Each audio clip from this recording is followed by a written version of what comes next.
Hello, and welcome to this week's episode of the program, The Advocate. As usual, we shall be deliberating on issues concerning anti-corruption and accountability in governance. On the program today, we have somebody from the University of Maiduguri, Department of Mass Communication. But before I go over to him, my name is Jack Vincent Fidelis, and I'm your host. With me to discuss this program, I have is lecturer with the Department of Mass Communication, Malam Abdul Muttalib Ado. Sir, you're welcome. It's my pleasure. And with me in the studio, I have also members of the audience. Members of the audience, you're welcome to the program. Thank you very much. Good to have you. So, sir, on a scale of 1 to 10, how would you score the politicians in Nigeria in terms of anti-corruption and accountability? Well, as a teacher and somebody who has been grading Students. performance of students and other people outside the academic environment, I think the politicians in Nigeria do not deserve to be given high score in terms of scale from 1 to 10. Why? I believe that if you look at the issue of accountability, and if you look at the issue of anti-corruption, these are two issues that are so germane in any democracy. That's true. And these are the issues that Nigerians, the politicians, the masses have been calling and urging government to do something. Right from the 1960s, when Nigeria got its independence, the first coup, corruption was mentioned. The second coup or counter coup, corruption was mentioned. And even at the present, people are mentioning about corruption. But to some extent, if you look at the general public, you get to see that there is little that has been done to the issue of corruption. Quite sure you cannot eliminate corruption in any society. It is part and parcel of any society. But the level at which they are fighting corruption, they are trying to reduce the excesses in government, which is an element of corruption, it's very low. Otherwise, the societal development in all sectors would have been a little bit, high.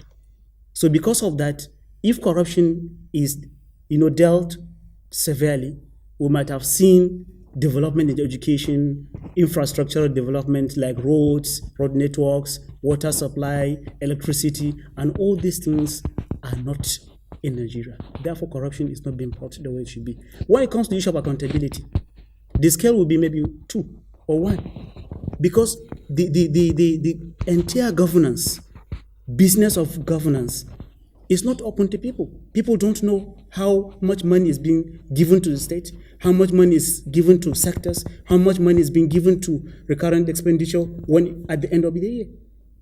Is it possible for these anomalies to be corrected? It is possible. How so? How can this be It is possible corrected? when the people who are governing us have sincerity, because this is the first thing that we need to have.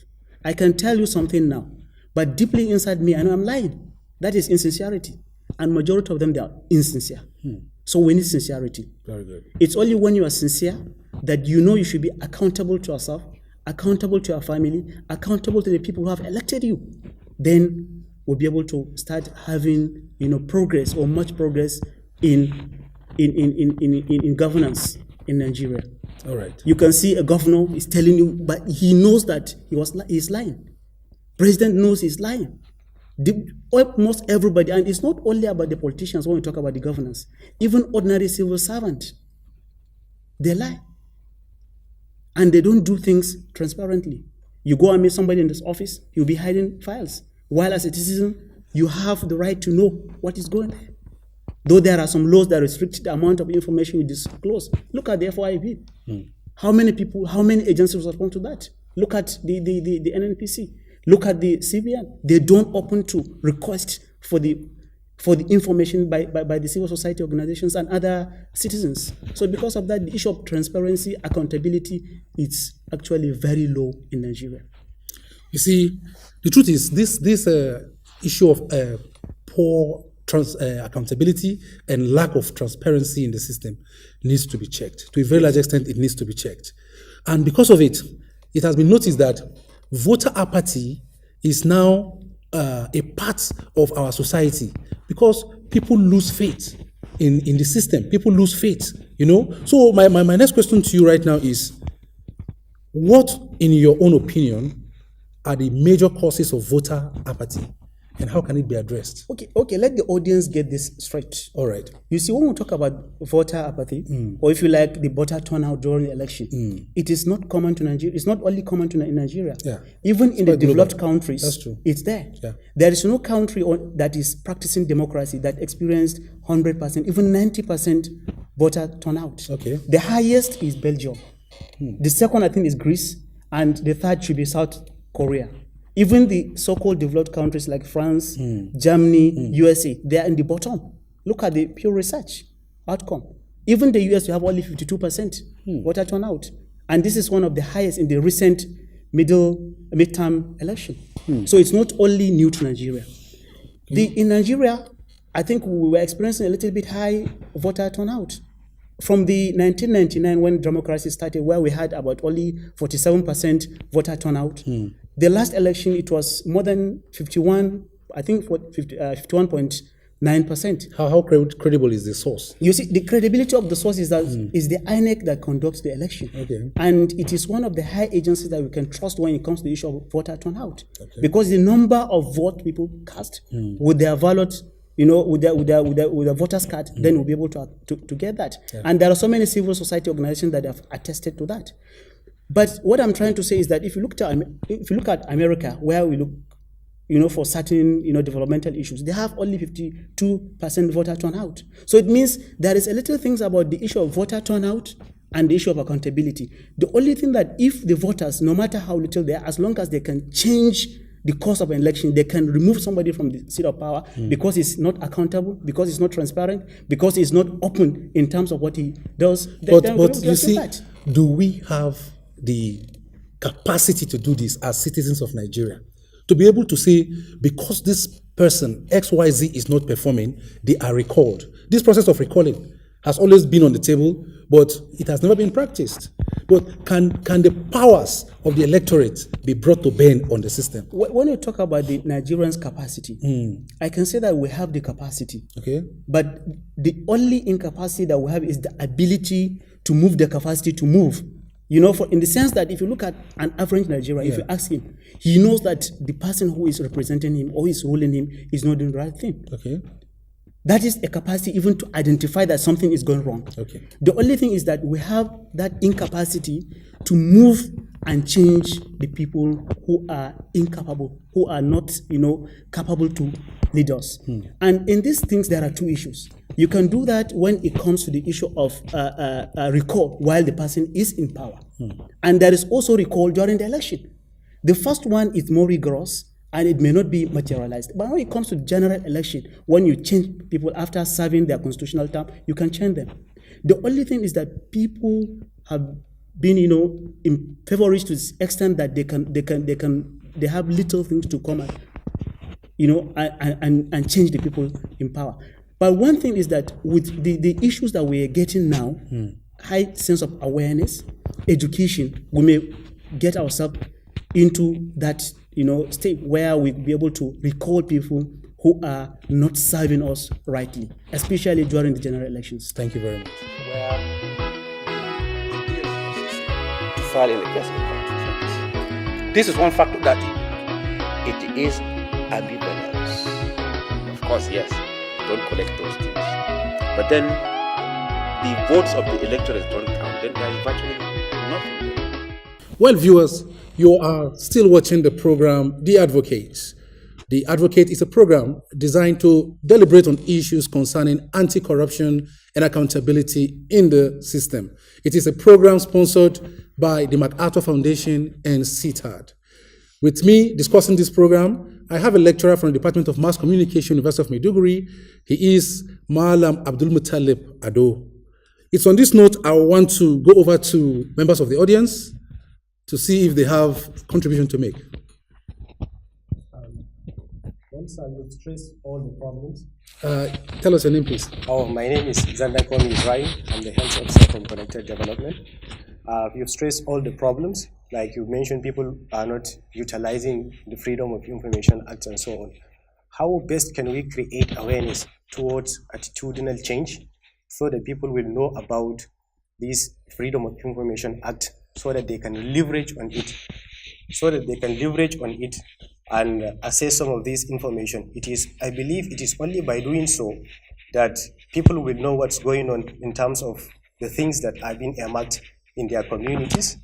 And what is your advice to the people on how to change? I'm very much sure that you will agree with me that there are individuals who are very ready to make changes in the society. So how best can individuals of the society act and bring those people on board? Raising the awareness to create the change that we want actually start from the grassroots. And it also starts from the foundation of education. And I think one of the ways that we can capitalize is the issue of the civic education that is taught in the primary, in the secondary school. So it is from there that people should be, educated about their role and responsibilities in changing, governance. Then from there, we move. By the time you finish secondary school, in the university or any higher education, you're able to get more knowledge on how you'll be able to change the system for better. Then we also have the social media.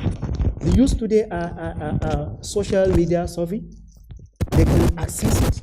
They can create it with little or not with little, control by the government. Then from there we form, community-based group where such awareness will be created. Instead of maybe sitting under what you call the majalisa, or if you like the hangout, and discussing issues that are irrelevant. Sit down and think strategically on things that are going badly in our societies. Then from there, you move on from the community to local government. Then you'll be able to see how the network will be expanding. And the people in power will realize that, yes, we are, watched. And we must be able to tell them what to do. If somebody comes, ask him, what have you done to us? How much amount of money have you gotten from the federal government account? How much amount have you generated from the internal generated revenue? Then from there, what do you do with the money? If they'll be able to account, then okay, we can be able to vote for you. But if you cannot account for that, then you just go back and stay in your room. But we're not going to take you back there because you are not accountable, you're not transparent. And if you can start that, we'll be able to achieve that. But it's not something very easy. It is a long process. We may get it in the next 10 years, 20 years. The essence is to get it done, no matter how late it should be. Thank you very much. Thank you very much. And I'm sure somebody else has a question to ask. Of course, sir. My name is Abdul Malik Yunus Al-Wali. I am an entrepreneur from Yobe State by the local government. So my question is, considering the fact that youths are now being given the full chance to participate in government, so how do you see the future of this country in the hands of the youth when it comes to corruption? Well, Nigeria has always given the youth responsibility to lead. Remember when Gawan came in, he was less than 40, 33 or 31 or so. So it's not given the youth opportunity to participate in governance has been entrenched in Nigeria. And even at the presence that people are talking about, people have been given the chance. Constitutionally, they were given the chance, but there are some limits that were created earlier. But now they have already removed it. But if you look at the structures, especially our political structures, are not favorable for youth to contest. They will say not too young to run. How many of us will be able to match the amount of money that has been injected into the politics? Do you have the money? You have the will, you have the zeal, you have the capacity. You can be able to change things. You have the idea, fresh ideas, innovations that can, change how things are done. But unfortunately, the structure is poorly created. You can't do that. Therefore, let the youth know that. Let us not be, fooled that things are okay the way they are. But we have a step forward. So the struggle continues, as they used to say.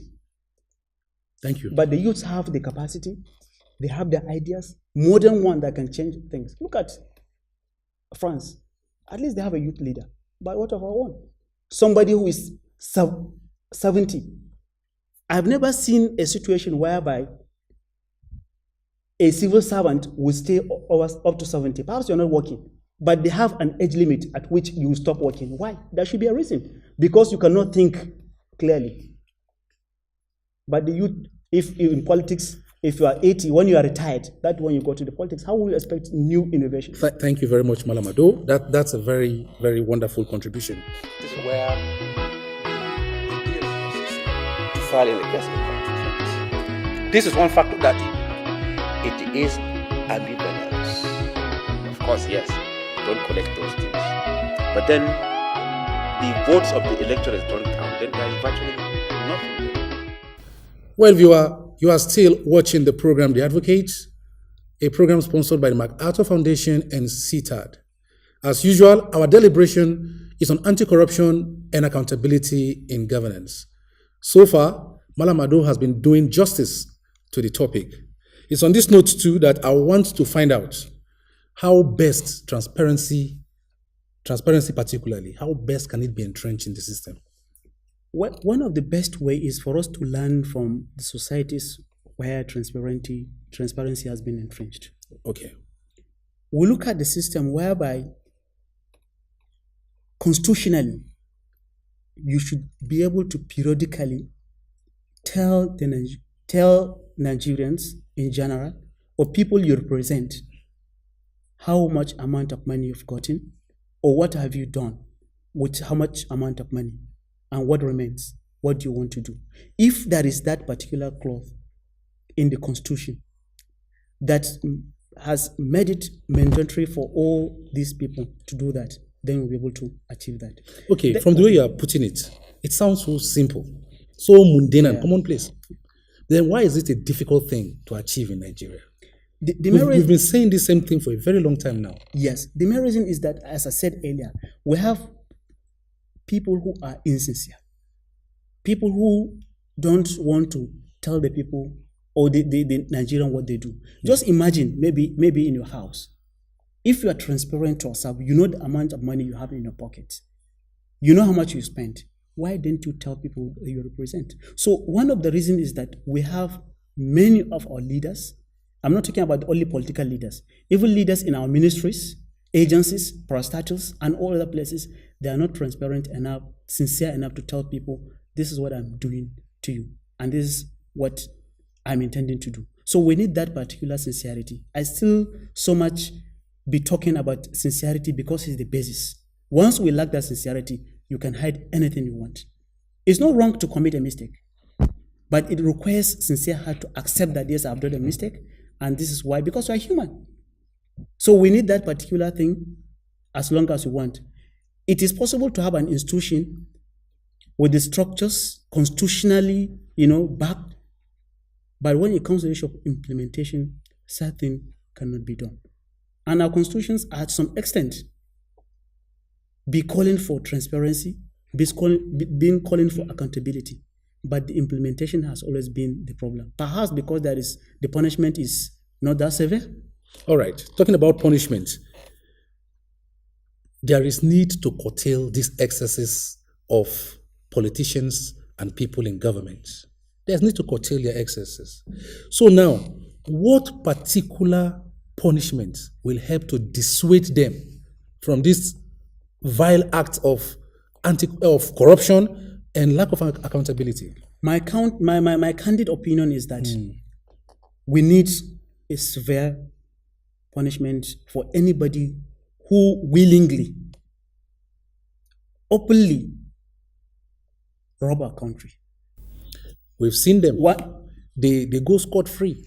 So what I'm trying to say is that one of the ways is through democratic process. If the voters are fully enlightened, they are fully educated, and they have the will to vote anybody who is corrupt, anybody who has been found to be a corrupt person, not necessarily being corrupt. It may not be, just if there is an allegation that you are a corrupt person, don't vote for him. Let the masses have that particular thing. But this requires a lot of enlightenment from the civil society organizations. All right. You see, in other climes, people whose Integrity is called into question, they resign honorably. In other climes, they resign honorably. Here, even if you catch somebody red-handed, we don't resign. Because we have horrible people. They are not honorable at all.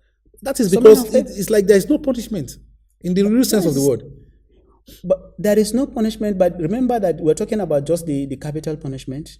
But if you look at a thing, sometimes you ask yourself, are we really believers?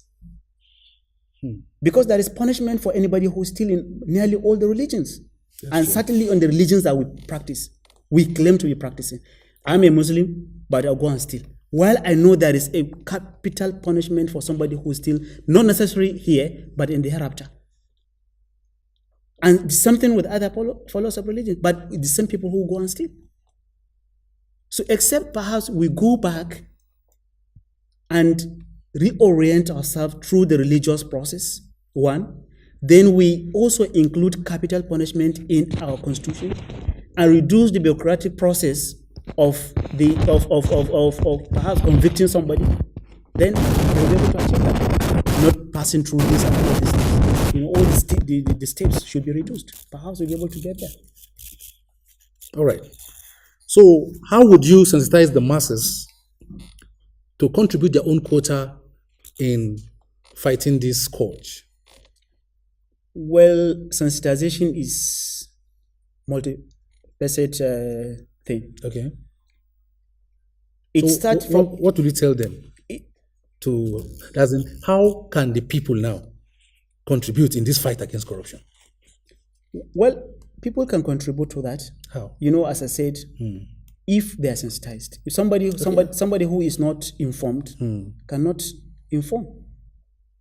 He's a deformed person. So for us, we need that wider sensitization. As I said earlier, the sensitization starts from the grassroots. As a father, it is your moral responsibility to sensitize your children about the evil of corruption and not to partake into it and be transparent. If you do something, tell me. If you are wrong, tell me that I'm wrong. If you have something, tell me you have it. Then from there, perhaps we'll move on to communities where maybe some structures are needed. Community-based organizations, religious-based organizations, they need to keep on sensitizing people about this. When we do that at the lower stage, we move to the micro stage, perhaps up to the macro stage, then we'll be able to get that. Thank you very much. Where the file in the case. This is one factor that it is ambivalence. Of course, yes, don't collect those things. But then the votes of the electorate don't count. Then there's virtually nothing. Well, viewers are still watching the program The Advocate, and on The Advocate, as usual, we deliberate on issues of anti-corruption and accountability in governance. So far, my guest has been doing justice to the discussion. It's on this note I want you to, in your last words, probably in 10 seconds, advise the politicians on anti-corruption and accountability. My word is, let them be sincere on what they do. If you know you are corrupt, Thank you very much. don't do it. Thank you very much. I must appreciate you It's my for pleasure. being here and hope to see you again some other time. No problem. And Thank you to so members of the audience, I appreciate you. As usual, you are here and you've done very well. Thank you very much. I look forward to seeing you again. Well, viewer, that is the much we can take on the program The Advocate for this week. If you've had a nice time watching this program, then keep it at same time, same station. Thank you.